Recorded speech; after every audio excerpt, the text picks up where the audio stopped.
ഉള്ളവർ നമ്മുടെ വമ്പത്തരവും, അത് രാജ്യങ്ങളാണെങ്കിലും വ്യക്തികളാണെങ്കിലും, നമ്മളുടെ തൻപോരിമയും നമ്മളുടെ അപ്രമാദിത്വവും നമ്മളുടെ ദുരഭിമാനവും കാണിക്കാൻ വേണ്ടിക്കാട്ട് ധൂർത്ത് ചെയ്യുന്ന ഒരു സ്വഭാവത്തിന്റെ ആളുകളായി നമ്മുടെ സമൂഹത്തിലെ ആളുകൾ കൂടി, സമുദായത്തിലെ ആളുകൾ കൂടി മാറുക.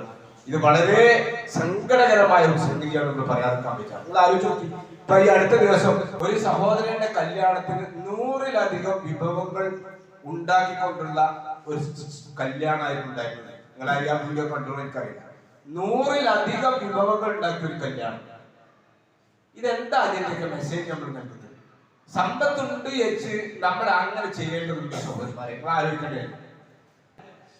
ഈ ഒരു രൂപത്തിലേക്ക് നമ്മൾ പോയിട്ടുണ്ടെങ്കിൽ അവസാനം എന്താണ് വരാൻ പോകുന്നത്? ഈ ഒരു സ്വഭാവം നമ്മുടെ കല്യാണങ്ങളിലാണെങ്കിലും നമ്മുടെ സൽക്കാരങ്ങളിലാണെങ്കിലും നമ്മൾ മറ്റുള്ള ആളുകളെ കാണിക്കാൻ വേണ്ടിയിട്ടാണ്. അവന്റെ കല്യാണം അങ്ങനെയാണെങ്കിൽ എന്റെ കല്യാണം അതിന്റെ അപ്പുറമാകണം. എന്റെ കല്യാണത്തെ കുറിച്ച് ആളുകൾ പറയണം, അവിടെ വിളമ്പിയിരിക്കുന്ന വിഭവങ്ങളെ കുറിച്ച് ആളുകൾ പെരുമ പറയണം. ഒരു തരം ദുരഭിമാനമാണ് അല്ലേ? അല്ലാഹു തആല ഫഖൂറിനെയും മുതകബ്ബിരീങ്ങളെയും പടത്ത് തമ്പുരാൻ ഇഷ്ടപ്പെടില്ല എന്ന് ഖുർആൻ കൃത്യമായി പഠിപ്പിക്കുന്നതാണ്. നിങ്ങൾക്ക് ധൂർത്തിന്റെ അങ്ങേയറ്റമാണ്.